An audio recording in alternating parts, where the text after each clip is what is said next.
There is a game playing itself out in every conversation, every thought, every glance. But this game is not played on the surface of things. It is not a game of tricks or persuasion, not a contest of wills or clever words. It is the ancient dance of psyche with psyche, soul with soul, and only those who have journeyed inward, who have faced their own depths, are truly qualified to influence the world without becoming its puppet. You cannot master this game unless you first master yourself. Influence is not about bending others to your will. It is about becoming so aligned with your inner truth that others feel it before you speak. The unconscious is always listening, and long before people respond to your message, they respond to your energy, to your alignment, to the silent authority that radiates from a psyche at peace with itself. But the path is not easy. You must walk through the underworld of your own being. You must confront your shadow, the unspoken fears, the denied desires, the fractured pieces of your soul you pretend not to see. For how can you move others if you yourself are not whole? The part of you that manipulates, flatters, or seeks applause is not influence. It is the mask of one still enslaved by his own inner tyrant. If you want to master the art of influence, learn to speak the language of the soul. This is not taught in classrooms. It is felt in symbols, seen in dreams, echoed in myths older than time. The soul does not respond to pressure. It awakens to meaning. It longs to be seen, not sold to.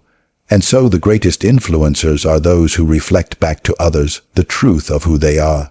Those who remind people not of your brilliance, but of their own. Do not be seduced by the noise of this world. It will tempt you to play roles, wear masks, chase applause. But every mask you wear becomes a wall between you and the soul of another. Only authenticity can penetrate that wall. Only when you dare to stand in your truth, naked, flawed, luminous, do you carry the power to stir something eternal in another human being. You are not here to dominate minds.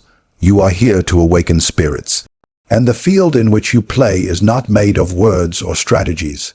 It is the collective unconscious, the deep psychic river that runs beneath all people. When you speak from your depths, you tap into this river. Your voice becomes more than your own. It becomes an echo of something ancient, something sacred, something that calls others to remember what they had forgotten. Mastering the game of psychological influence is not about learning new techniques.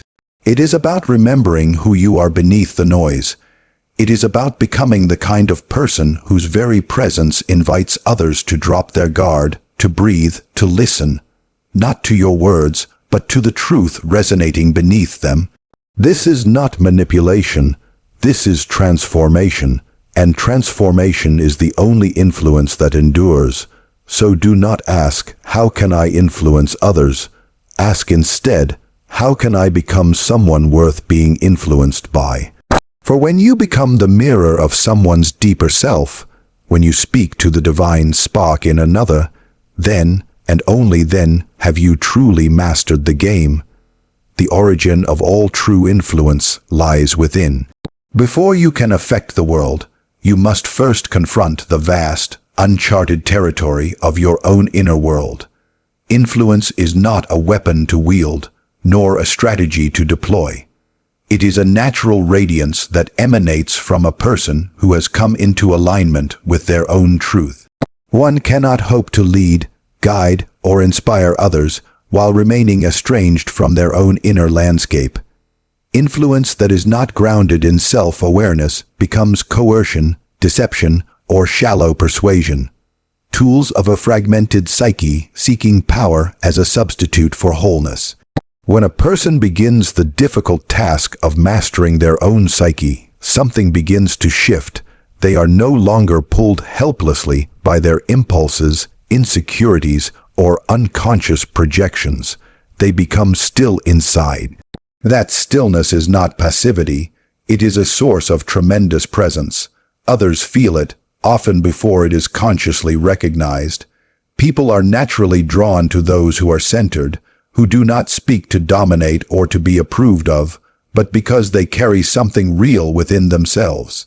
Their words may be few, but they are weighted with inner experience. This kind of influence cannot be faked. It cannot be mimicked through technique or charm. It is the result of deep inner work, of looking within with radical honesty and facing the hidden forces that control much of our behavior.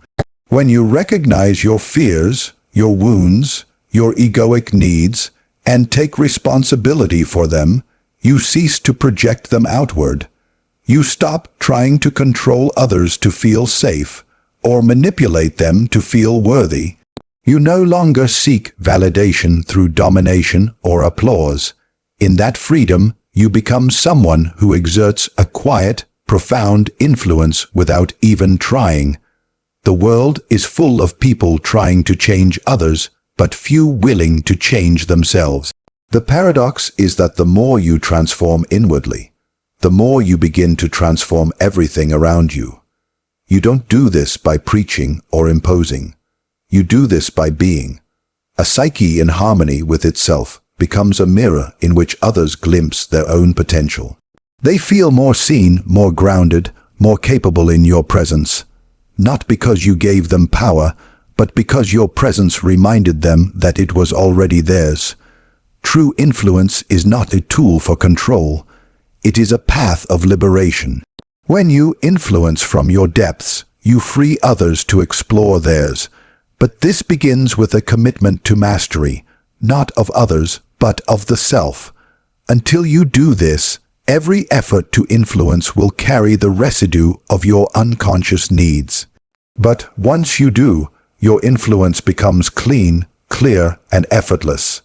People listen not because they must, but because something in your being speaks directly to something in theirs. That is the kind of influence that changes lives, not because it forces change, but because it awakens it.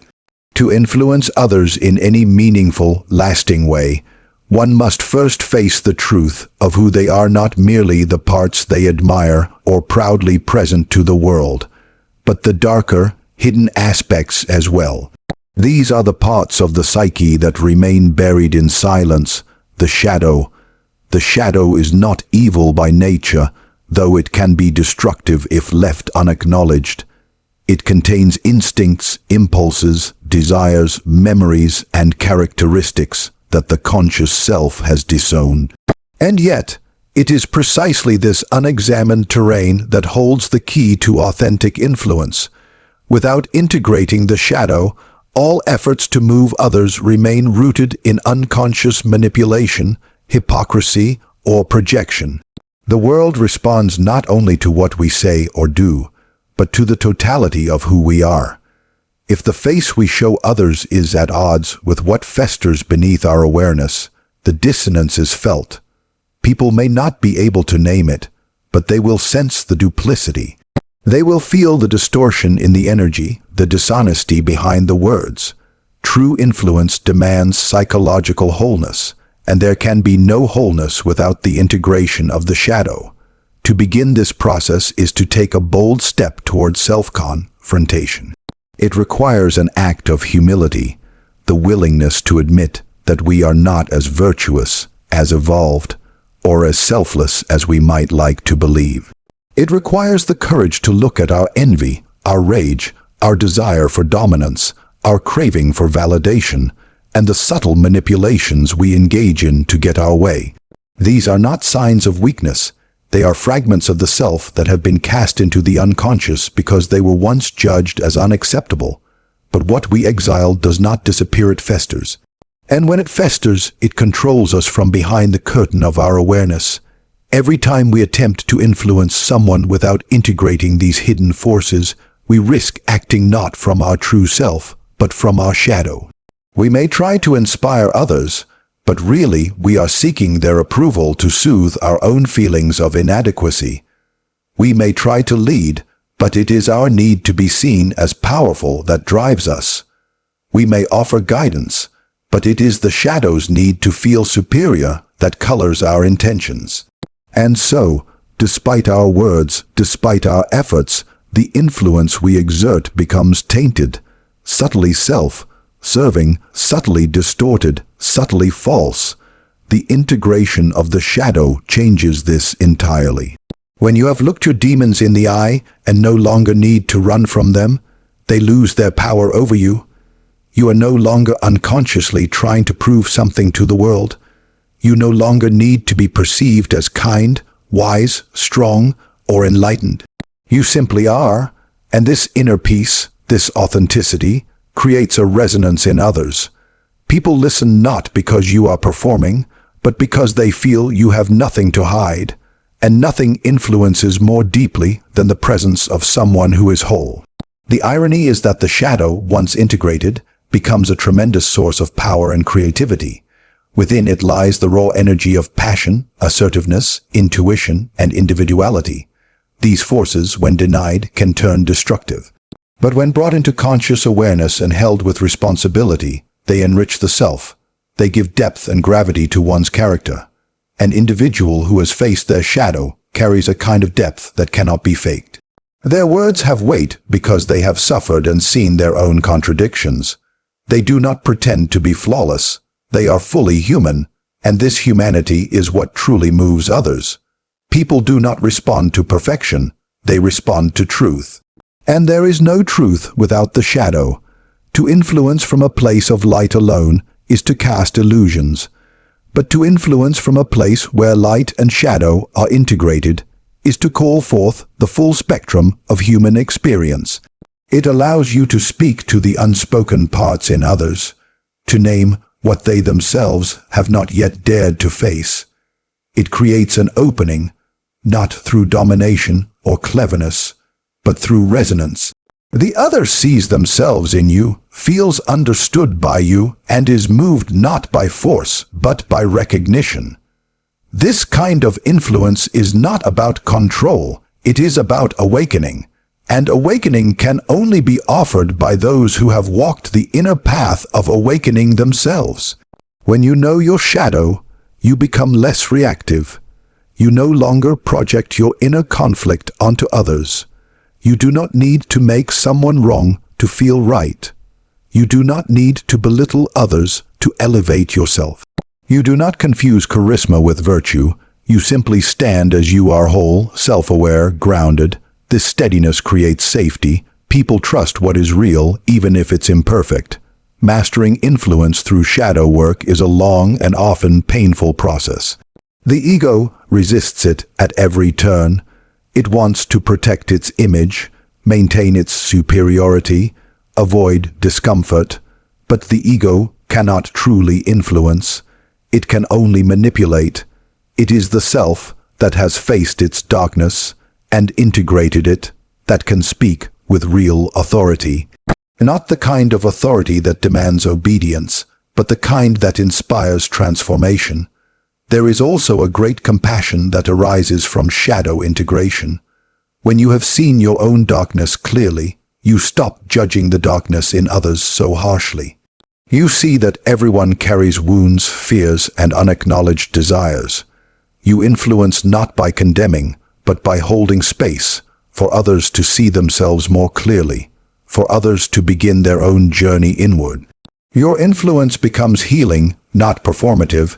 You do not lead to control, you lead to liberate, and yet, this influence is invisible to those obsessed with results and metrics.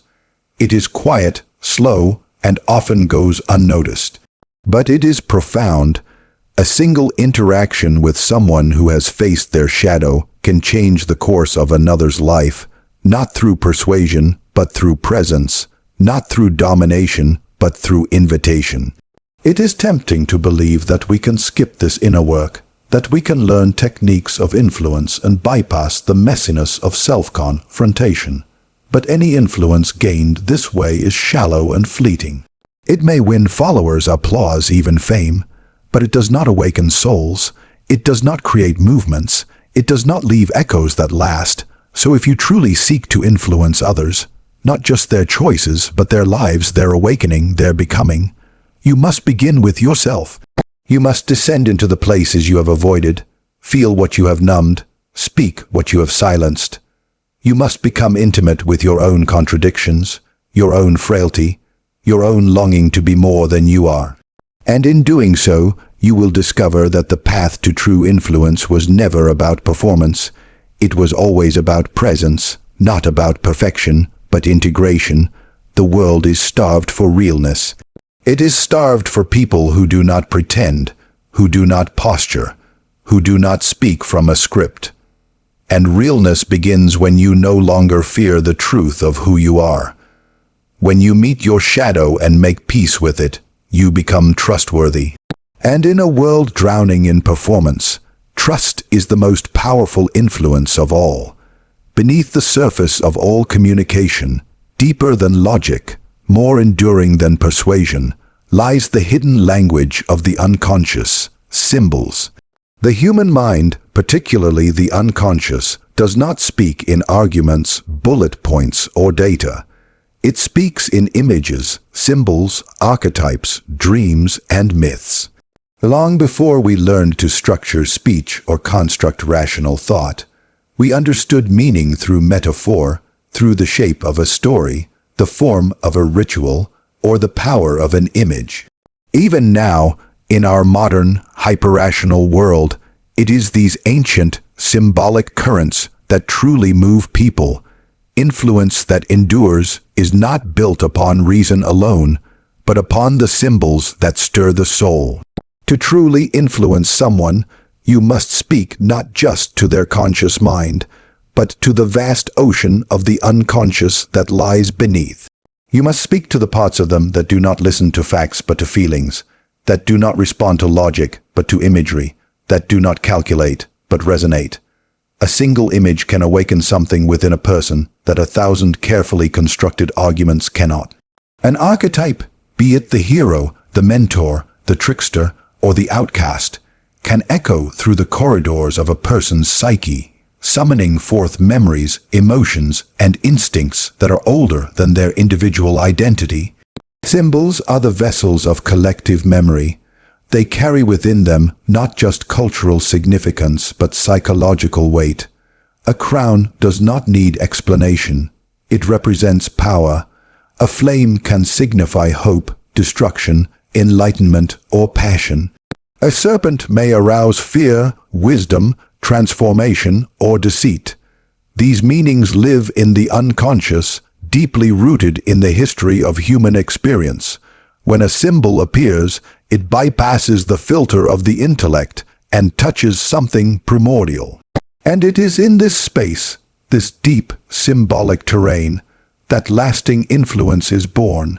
The power of myth functions in a similar way. Myths are not mere stories, they are mirrors of the inner life. They speak to the timeless patterns of human development, the call to adventure, the descent into darkness, the confrontation with the shadow, the return with wisdom. When someone sees their struggle mirrored in a mythic pattern, their suffering is no longer random. It becomes meaningful. Their story becomes part of a larger story, and in that realization lies transformation. The influencer who understands this can awaken more than agreement. They can awaken a new way of seeing oneself and one's life. Archetypes, too, form the backbone of symbolic influence. They are the universal characters and patterns that recur across cultures and epochs, embedded in our dreams, religions, and literature. These are not just ideas. They are forces within the psyche. The mother, the warrior, the king, the fool. Each carries a set of energies, values, and psychological roles. When we see someone embodying an archetype, consciously or not, we feel it. We may not be able to explain why someone commands attention when they walk into a room, but it is often because they are carrying the energy of an archetype. Influence flows naturally from this resonance. People do not merely listen, they respond at the level of soul. To influence with symbols requires more than clever imagery. It requires alignment.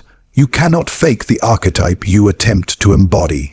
If you wear the mask of the wise guide but have not walked your own path of struggle and revelation, people will sense the hollowness.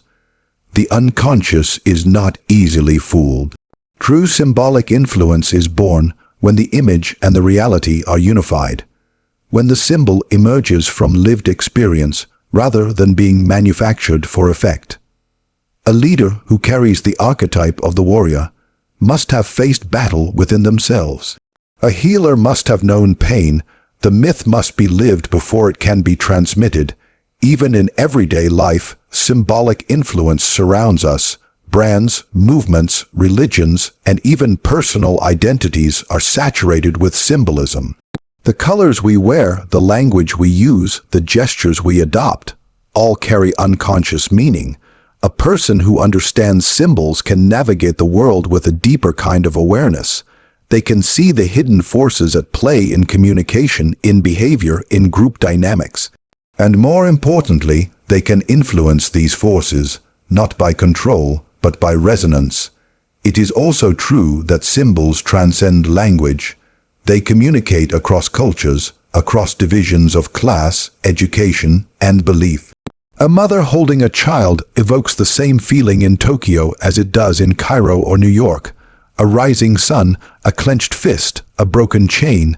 These are images that speak to something universal. In a world fractured by differences, symbols remind us of our shared humanity. And so, the influencer who uses symbols consciously becomes a bridge builder. They do not argue people into agreement. They awaken shared memories, shared dreams.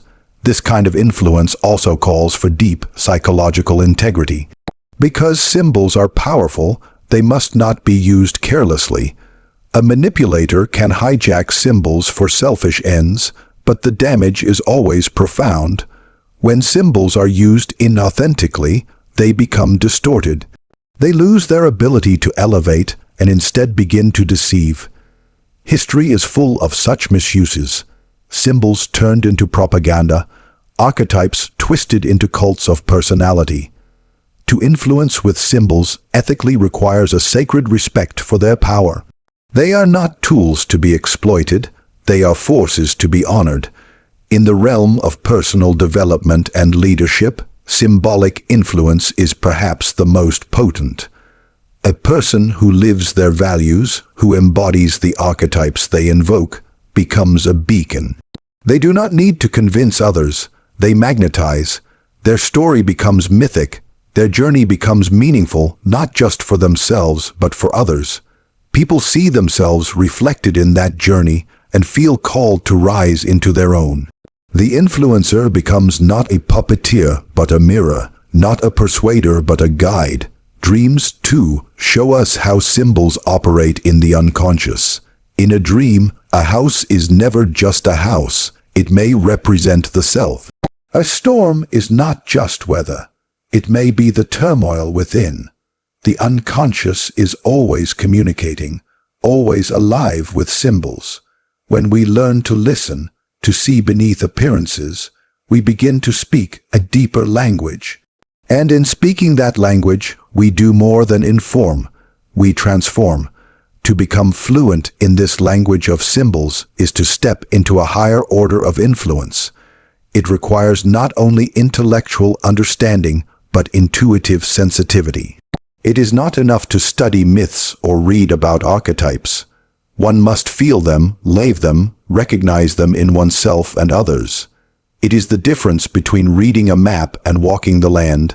Symbols must pass through the fire of experience to become true expressions of influence. In a noisy world overflowing with information, symbols cut through the clutter. They do not need to be explained because they are felt, and what is felt stays.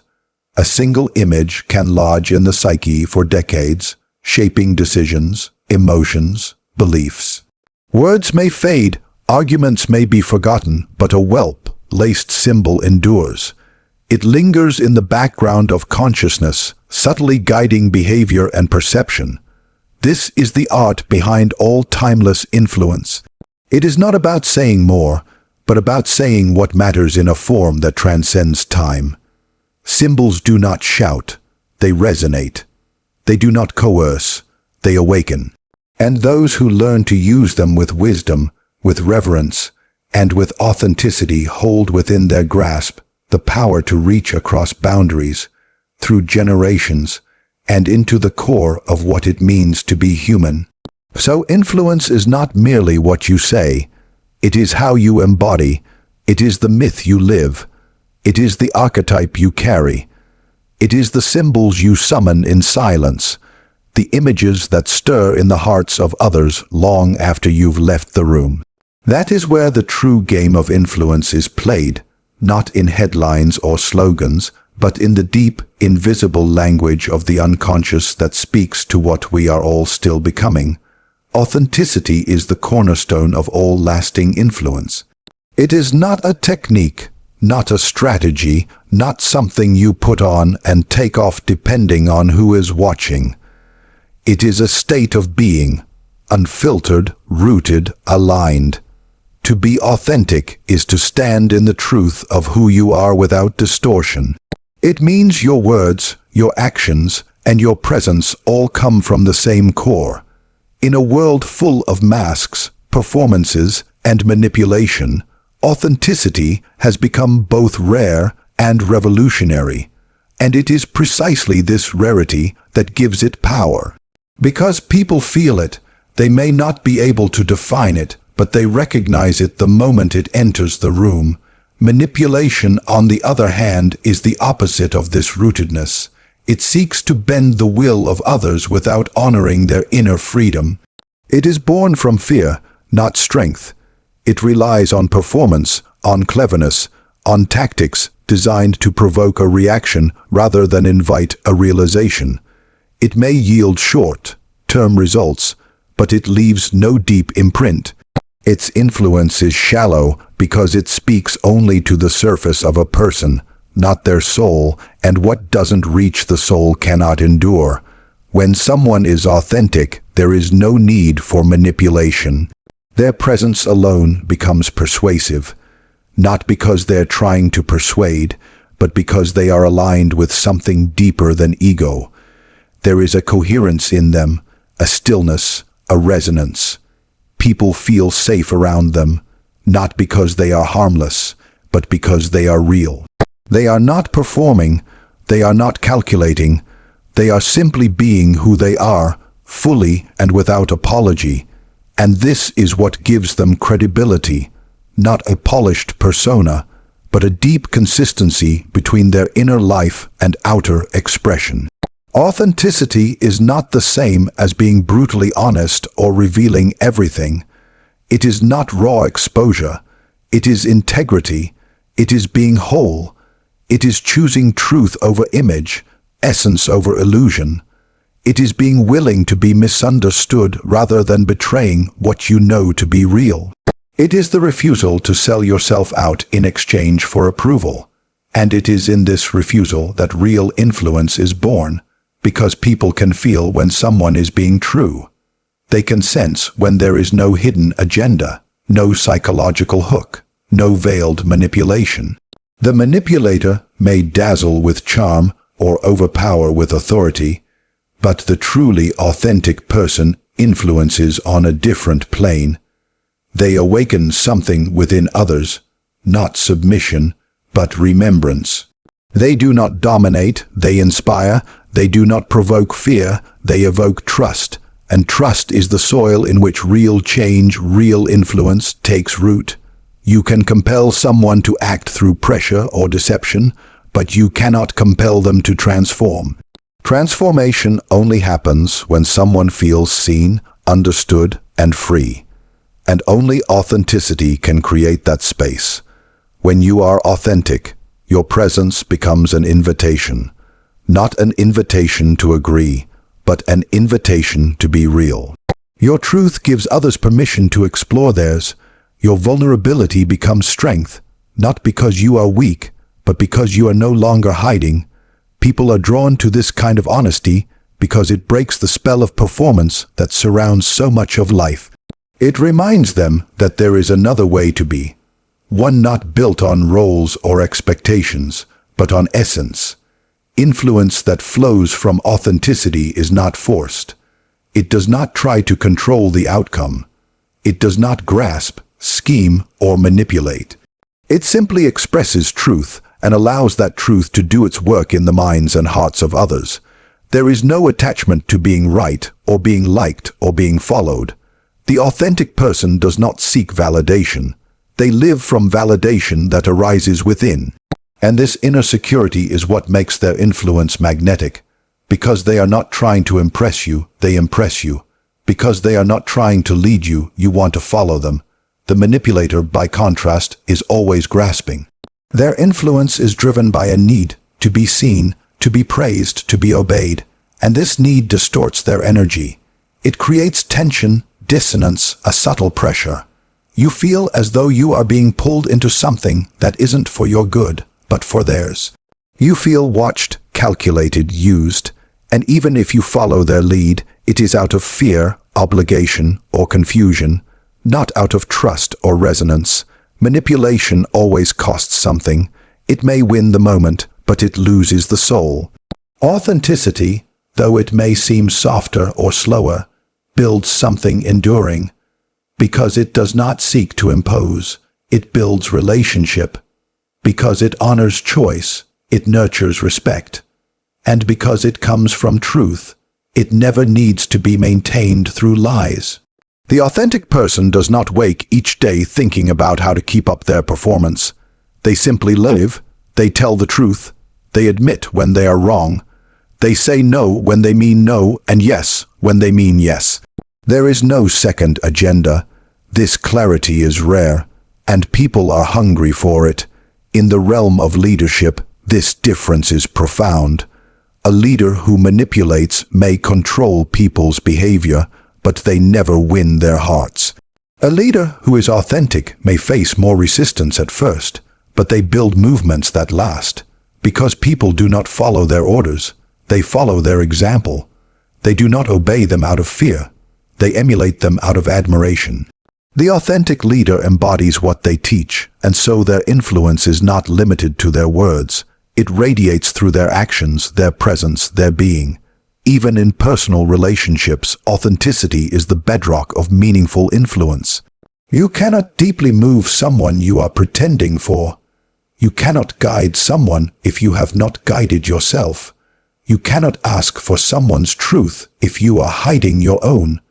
Influence begins where manipulation ends, at the moment you choose to be seen rather than to be believed. When you stop performing and start revealing, something changes. The dynamic becomes sacred. The other person feels not coerced, but respected. They are not an object to be shaped, but a soul to be honored. The journey to authenticity is not easy. It requires that you strip away the layers of false identity, the masks you've worn to fit in or be praised. It asks you to face your fear of rejection, your addiction to control, your craving for validation. It asks you to look into the mirror and see the parts of yourself you've denied, not to condemn them, but to reclaim them. And it demands that you live from that reclamation, even when it costs you comfort, certainty, or applause. But what you gain in return is freedom.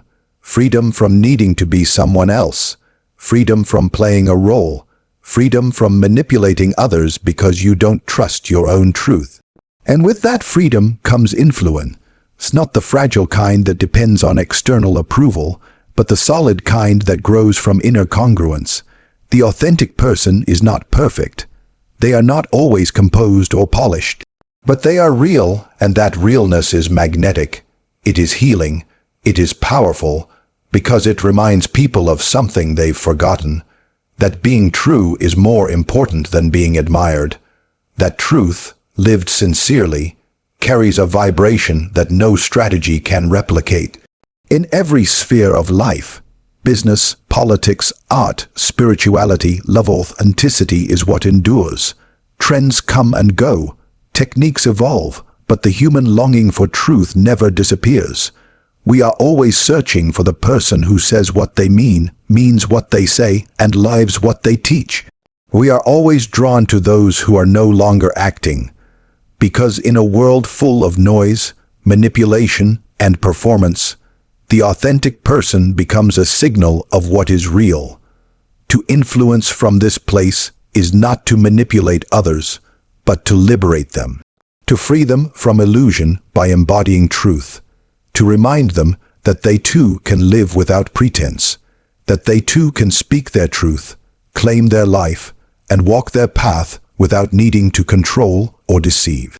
This is not an easy path, but it is a worthy one, because in the end, the only influence that matters is the influence that awakens, the influence that lifts, not pulls, that frees, not binds, and that kind of influence can only come from one place, the undistorted, unperformed, unmanipulated truth of who you are.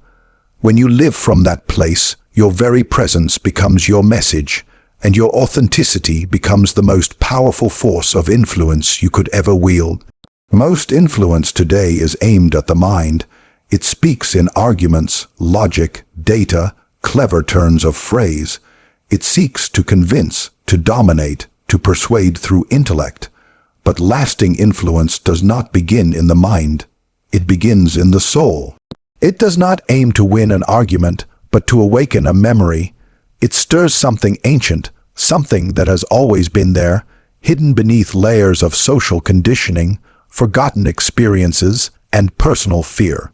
When influence touches the soul, it does not need to persuade. It simply reminds, and in that remembrance, people begin to change, not because they were convinced, but because they were called. The mind is quick to defend, quick to doubt, quick to resist. It is the surface level of being, the part that questions and analyzes and judges. But the soul does not argue. It listens, it feels, it remembers. When you speak only to the mind, you compete with every other voice seeking attention. But when you speak to the soul, you stand alone, because what is spoken to the soul resonates beyond the noise. It echoes through time. It draws from something far deeper than opinion or education. It draws from truth. This truth is not always loud. In fact, it is often quiet. It does not seek to dominate, but to reveal. And the soul responds to this quiet truth because it recognizes it. It feels like something it has always known, but perhaps never put into words. That is the essence of real influence, to name what someone already feels, but cannot articulate, to mirror back to them a forgotten part of themselves, and in doing so, to give them not just direction, but meaning.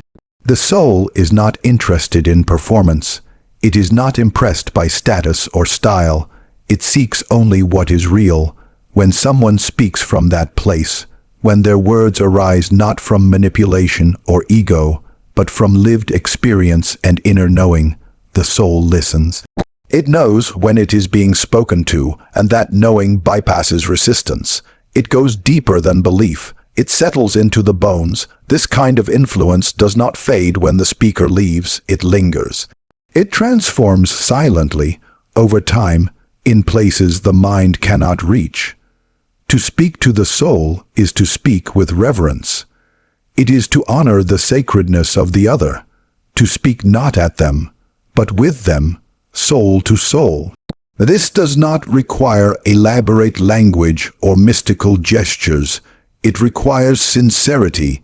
It requires that the speaker be connected to their own soul first. You cannot awaken what you have not first touched within yourself. And so, the first work of influence is inner.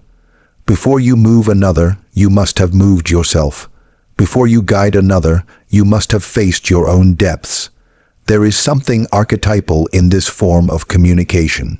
The stories that move us most are those that carry the pattern of the soul's journey. The hero called into the unknown, the descent into shadow, the confrontation with truth, the return with wisdom. These are not just fictional tales. They are maps of our own becoming. When someone speaks in these patterns, not by mimicking them, but by living them, they awaken the same movement in others. They do not need to instruct. Their life becomes the lesson. Influence at this level is not about control. It is about liberation. It seeks not to shape someone into a particular image, but to free them to become what they already are. The soul does not need to be improved. It needs to be remembered. And this remembrance is what real influence offers. It is not something given from one person to another. It is something uncovered within the listener. The speaker becomes a catalyst, not a commander. When someone speaks only to the mind, they often speak about things. But when someone speaks to the soul, they speak from something. There is a depth to their words that cannot be faked. It comes from lived truth. From pain transformed into wisdom, from darkness integrated into light, from a life not avoided but embraced in all its complexity. This is why authenticity matters so deeply in influence, because the soul recognizes itself in truth. Not in perfection, not in charisma, but in honesty. The soul is ancient. It carries the memory of all who came before. It understands symbols, stories, archetypes, dreams. It is moved not by proof, but by presence. Not by technique, but by transmission. When you speak from your soul, you do not need to try to be powerful. You are powerful because your voice is aligned with something greater than your ego. You are not speaking as yourself alone. You are speaking as a vessel for something timeless, and people can feel that. There are moments when a single sentence, a simple gesture, a look, or a silence touches something in us so deeply that we are never the same again. These moments do not come from analysis. They come from contact with another soul, with truth, with something eternal. To influence at that level is to become an instrument for such moments, not to create them by force, but to allow them by presence. This requires a different kind of listening, a different kind of awareness, one that is not scanning for reaction, but attuned to resonance. When you speak to the soul, you are not trying to win someone over. You are inviting them inward. And this invitation must be made with care, with humility, with grace. The soul does not open under pressure. It opens in safety, in trust, in the presence of someone who is not pretending, not performing, but simply being. In a culture obsessed with techniques and strategies, this kind of influence may seem invisible, but it is the most potent, because it reaches where no strategy can go. It plants seeds that grow in silence. It whispers where others shout, and in that whisper, it awakens something that has been sleeping, not just in the listener, but in the world. This is the role of the teacher, the leader, the healer, the artist, not to impress the mind, but to touch the soul. Not to give answers, but to evoke questions that matter. Not to fill the other with information, but to call forth their own wisdom. Influence becomes sacred when it serves not ego, but awakening. And yet, this path is not always easy. To speak to the soul, you must be willing to speak without knowing how it will be received. You must release the need for approval. You must trust that the truth, spoken with love, will find its way. And you must be willing to be changed yourself, to be moved, broken open, transformed by your own words, because when you speak from your soul, you are not just teaching, you are revealing, and that revelation is mutual. The greatest influencers in history, those whose words and presence continue to inspire across centuries, were not merely skilled rhetoricians. They were souls who spoke from a deep well of being. Their influence endures because it was never about them. It was about what moved through them. Their words were doors, their lives were mirrors, and in encountering them, others encountered themselves. This is the power of soul-level influence. It does not direct, it reflects. It does not push, it draws. It does not demand change, it evokes it, because the soul is already moving toward its own realization. It only needs to be reminded, to be seen, to be heard, and to be invited back into alignment. To speak to the soul is to believe in something deeper than behavior. It is to believe in the essential goodness, the innate wisdom, the divine spark in every human being, and it is to trust that when this spark is touched, it will ignite something real. Something that no technique can produce, something that no manipulation can replace. So lasting influence does not shout, it sings. It does not conquer, it calls. It does not argue, it awakens. It enters the sacred space within another and says, I see you. I remember you. Do you remember yourself? And in that remembering, the real work of transformation begins. not because someone was changed, but because someone was returned to who they've always been. In the end, the soul is not swayed by brilliance, credentials, or volume. It is swayed by truth, by beauty, by love. These are the forces that shape human destiny, not the intellect alone. So if you seek to influence, to lead, to guide, to heal, do not aim only for the mind. Speak to the soul, live from your soul, and you will find that your voice reaches farther, your presence lasts longer, and your impact runs deeper than you ever imagined. Influence is often misunderstood as a one transaction between isolated individuals, a speaker and a listener, a leader and a follower, a mind acting upon another mind. But this view is narrow and incomplete. Beneath the individual psyche, there is a vast invisible field, a shared reservoir of memory, myth, symbol, fear, longing, and wisdom. It is not yours or mine, it is ours.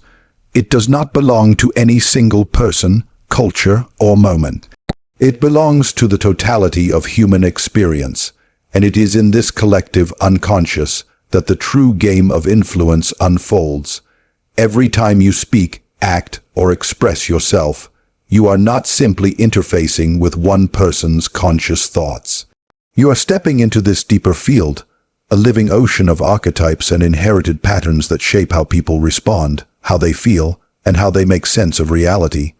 You are never influencing in a vacuum. You are swimming in a sea of psychological material that predates you and will outlive you. Your influence is not created by you alone. It emerges from your alignment with the deeper truths encoded in this psychic terrain. The collective unconscious is not a theory, it is a reality. It pulses beneath every interaction, every story, every dream. When you speak to someone, you are speaking not just to their ego, but to generations of experience encoded within them. Their responses are not simply rational decisions. They are echoes of forgotten myths, inherited fears, and archetypal dramas playing out again through modern forms. If you try to influence only at the conscious level, you miss this larger context. You may change a thought, but you will not move a soul. You may win compliance, but not transformation. Real influence comes when you understand the terrain beneath the surface, the collective currents that carry every individual psyche. This is why symbols are powerful. This is why stories last. This is why certain images or gestures can move masses without a word, because they bypass the rational filters of the isolated mind and strike the deeper chord shared by all of us. They activate the patterns that live in the collective unconscious universal motifs of love, fear, heroism, betrayal, death, and rebirth. When you speak in tune with these patterns, your words gain weight. Not because you are loud, but because you are resonant. Not because you are persuasive, but because you are archetypal. Influence is not the result of cleverness. It is the result of alignment. Alignment with what? With the truths that live in this shared psychic realm. When you embody these truths, when you move with them rather than against them, you become a vessel for something larger than yourself. You stop trying to convince others and start invoking something deeper that they already know. And in that invocation, influence happens, not as manipulation, but as revelation. You can see this clearly in history. The most influential figures, prophets, poets, revolutionaries, sages, did not speak only to the rational mind. They spoke to the soul, yes, but even more, they awakened the collective. They stirred sleeping archetypes. They brought what was unconscious into consciousness. They revealed what many had felt but few had named. And in doing so, they changed the shape of cultures, movements, even epochs. Their power did not come from personal charisma alone. It came from their ability to echo the voice of the collective unconscious. To wield influence in this way requires a different kind of perception. It requires you to see beyond individual behavior and into the patterns shaping that behavior. It requires you to feel the symbolic undercurrent of a situation, not just what is being said, but what is being enacted. Every conflict, every desire, every ambition is not merely personal. It is part of a greater story unfolding within the shared psyche of humanity. And to influence wisely, you must learn to read that story. The collective unconscious is full of archetypes, universal characters and themes that live in all of us. The hero, the mother, the trickster, the shadow, the wise old man, the innocent, the warrior, the seeker. These are not just literary devices, they are psychic realities. They structure the way we perceive and respond. When you speak to someone's hero archetype, you awaken their sense of purpose and bravery. When you encounter their shadow, you stir their hidden fears or denied traits. When you embody the sage, you transmit not just information but timeless insight. These archetypes are not bound by time or culture. They exist across civilizations because they express something fundamental about what it means to be human. And because they live in the collective unconscious, when you align with them, you tap into a source of influence far beyond your individual effort. You are not creating new meaning. You are activating ancient memory. And that memory carries with it the full weight of collective recognition. This is why influence is not just about communication. It is about communion. When you speak from the surface, people may hear you. When you speak from depth, people remember you. Not because your words were original, but because they awakened something original within them. They felt the truth beneath your language.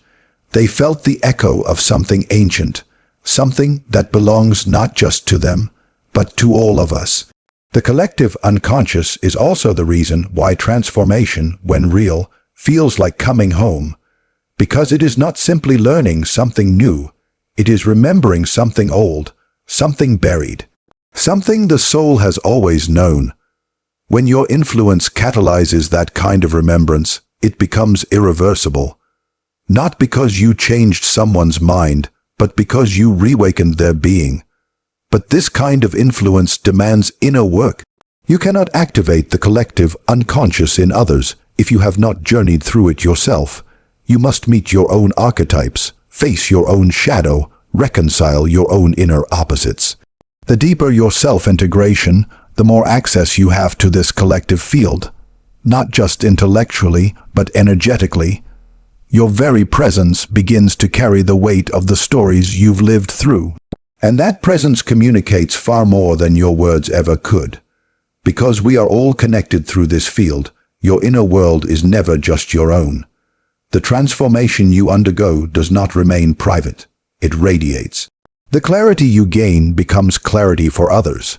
The peace you find becomes a source of calm for those around you. This is the true nature of influence. It begins as an internal alignment and echoes outward into the collective. And not through force, but through resonance. The collective unconscious is not neutral. It contains both light and darkness, wisdom and terror, love and destruction. To influence through this field, you must respect its power. If you tap into its darker archetypes, fear, shame, violence, you may gain followers, but you will awaken chaos. This is how mass manipulation works, by activating the worst in us and amplifying it through the group mind. But true influence is not about amplification.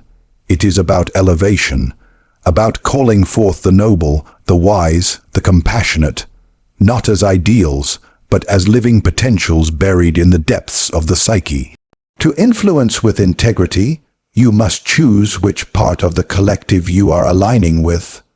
Are you stirring ancient wounds or ancestral wisdom? Are you repeating the old cycle of domination and fear, or invoking the pattern of awakening and unity? Because make no mistake, every act of influence ripples into the field, and those ripples become tides, and those tides shape the future. This is not mystical thinking. It is psychological reality. The collective unconscious is not just a storage place for myth. It is the engine of history. It drives revolutions, religions, art, war, and peace. And it is in constant motion, always responding to the images, symbols, and stories we feed into it. When you speak, you are not just influencing the listener, you are adding to the field. What you say matters, what you embody matters even more. So the art of influence is not merely about strategy, it is about stewardship. You are tending a fire older than yourself. You are carrying forward the stories that shape who we are. And you are choosing, consciously or unconsciously, whether to deepen the trance or awaken the soul, whether to perpetuate the wounds of the past or point toward a more whole future. The collective unconscious is the arena. It is where all influence happens, whether we realize it or not. And to master the art of influence, we must become students of this deeper field. We must learn its language of symbol, dream, myth, and image. We must walk through its corridors of light and shadow, creation and destruction, and we must take responsibility for what we awaken in others, not just as individuals, but as participants in the great unfolding of human consciousness. When you influence from this place, your words become more than speech. They become invocation, they call down the archetypes, they stir the depths. They do not just move the moment, they shift the field. And when the field shifts, the world begins to change, not from the outside in, but from the inside out, not through force, but through resonance with the eternal. Influence that is rooted in the desire to control others arises from fear. The fear of uncertainty, of vulnerability, of one's own inadequacy. It seeks predictability, obedience, and the illusion of dominance. But control is brittle. It requires constant maintenance, manipulation, and vigilance. It turns human beings into objects, roles, or extensions of one's will. And in doing so, it denies the sacred process that each person is meant to undergo, the unfolding of their own truth, the flowering of their individuality, the realization of their wholeness. The true purpose of influence is not to bend others to our will, but to invite them into their own becoming. It is not to command, but to awaken. Transformation, not control, is the true goal. Influence that honors transformation does not say, "Be like me." It says, "Be yourself, fully, fearlessly, authentically." It trusts the inner potential within each person to evolve toward a unique expression of truth. It seeks not submission, but self-realization.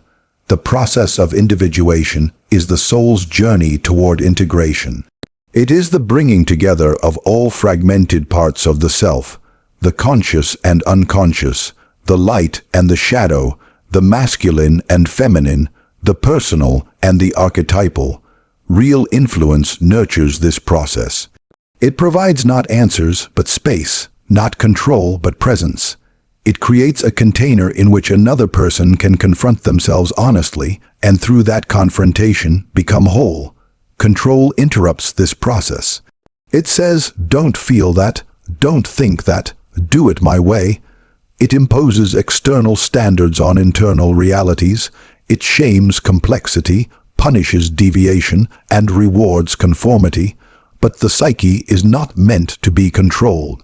It is meant to be explored. Every time you try to control another person's growth, you block their contact with the deeper wisdom that is trying to guide them.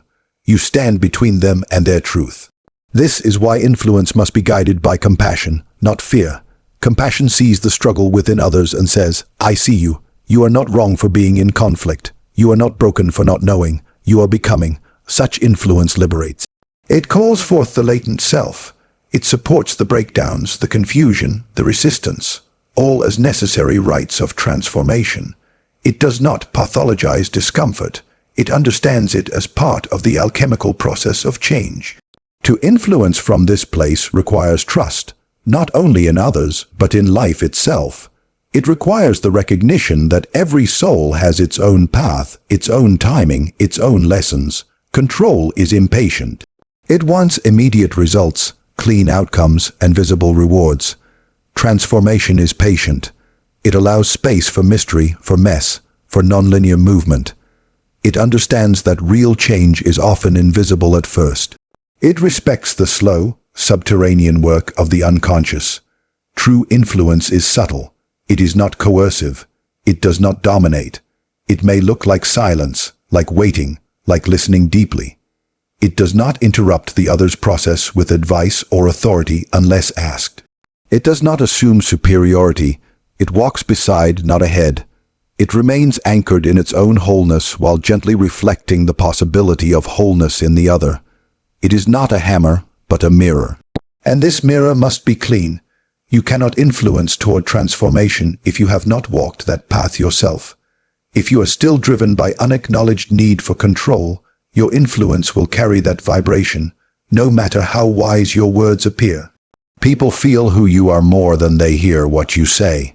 If your presence is rigid, defensive, or performative, you will invite the same in others. If your presence is open, integrated, and authentic, you give others permission to be the same. Control thrives in the absence of self-awareness. It disguises itself as protection, guidance, even love, but its energy is always constricting. Transformation, on the other hand, expands. It allows contradiction. It makes room for paradox. It welcomes the unknown. And this is the fertile ground in which true influence grows.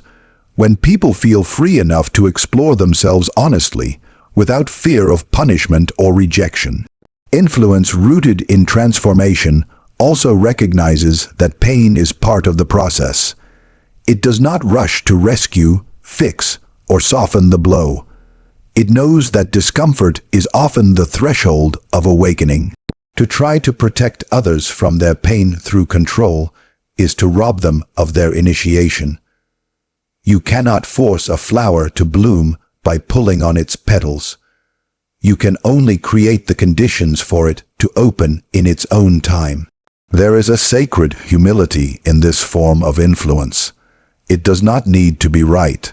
It does not need to be praised. It knows that its role is not to shape others in its image, but to support them in finding their own. It acts as a guardian of inner space, a keeper of the flame, a silent ally to the soul, and in doing so, it creates the rarest and most powerful kind of change, the kind that comes from within. Control is rooted in ego. Transformation is rooted in soul. Control sees people as means to an end. Transformation sees people as ends in themselves. Control wants followers. Transformation wants creators. Control says, "Trust me." Transformation says, "Trust yourself." And this difference makes all the difference. When you influence for transformation, you are not managing behavior. You are nurturing being. You are not imposing a future. You are awakening a deeper present. You are not seeking agreement. You are inviting alignment. And that alignment is not with your vision, but with the other's own inner truth. This is what makes your influence last, because it is not dependent on you. It activates something that continues to grow long after you are gone. Many people fear that if they let go of control, they will lose influence. But the opposite is true. When you let go of control, you create space for trust. And trust is the foundation of real influence. People do not follow those who dominate them. They follow those who empower them. They do not remember those who manipulated them. They remember those who saw them, believed in them, and gave them the courage to believe in themselves. This form of influence is rare because it requires the influencer to be deeply honest with themselves. It requires them to release the need to be seen as important, wise, or superior. It asks them to become invisible, to disappear into the background of the other's transformation. Not because they are unimportant, but because they are secure in their role as a midwife to the soul. To influence from this space is to love, not sentimentally, but fiercely. It is to hold the highest vision for another without needing to control how or when they reach it. It is to honor their sovereignty, their mystery, their unique relationship to life. It is to trust that the same intelligence guiding your path is guiding theirs, and that trust becomes the container in which miracles occur. Control may produce quick results, but they are shallow and short-lived. Transformation takes longer, but it lasts. Control changes behavior. Transformation changes being. Control requires constant effort. Transformation unfolds with grace. Control tightens.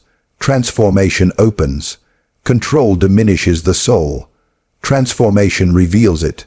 You must ask yourself, when you seek to influence others, what is my true intention? Am I trying to shape them in my image? Am I projecting my unhealed wounds onto their path? Am I seeking validation through their compliance? Or am I serving something deeper? Am I willing to release my agenda so that their authentic self may emerge? The answer to these questions determines not just the quality of your influence, but the depth of your own integrity. Because in the end, all influence is a reflection of the self. You cannot offer transformation if you have not undergone it. You cannot liberate others if you are still enslaved by your own need to control. The more you free yourself, the more space you hold for others to do the same. So the goal is not to become more persuasive, more commanding, more influential in the conventional sense. The goal is to become more whole, and from that wholeness to extend your presence as a blessing, not a demand, not to impose but to inspire, not to lead from above but to walk beside, not to seek power over others but to awaken the power within them. In this way, your influence becomes part of something larger. You become an instrument in the great unfolding of human consciousness. You become a participant in the soul's remembering. And through your presence, others begin to feel safe enough, strong enough, and seen enough to step into who they truly are. This is the highest form of influence, and it begins not by trying to change others, but by changing your relationship to them. By honoring their freedom, by believing in their capacity, by trusting the wisdom that lives within them, and by holding space, not for who you think they should be, but for who they already are beneath the fear, the doubt, and the conditioning. When you influence in this way, you become a light in the dark. Not a spotlight, not a searchlight, but a steady flame that reminds others they have their own. And that, more than anything, is what sets people free. The true power of influence lies not in controlling others, but in guiding them gently toward their own wholeness. When you abandon the illusion of authority and embrace the sacred task of awakening transformation, you become more than persuasive. You become a vessel through which the soul speaks. Influence born from ego fades the moment your presence is gone. But influence rooted in authenticity, trust, and deep inner work becomes eternal because it awakens something that lives on in the hearts of others. You are not here to dominate minds. You are here to ignite souls. Let your influence be a mirror of your own liberation. Lead not by force, but by becoming the kind of presence that calls people home to themselves. That is the art. That is the power. That is the responsibility.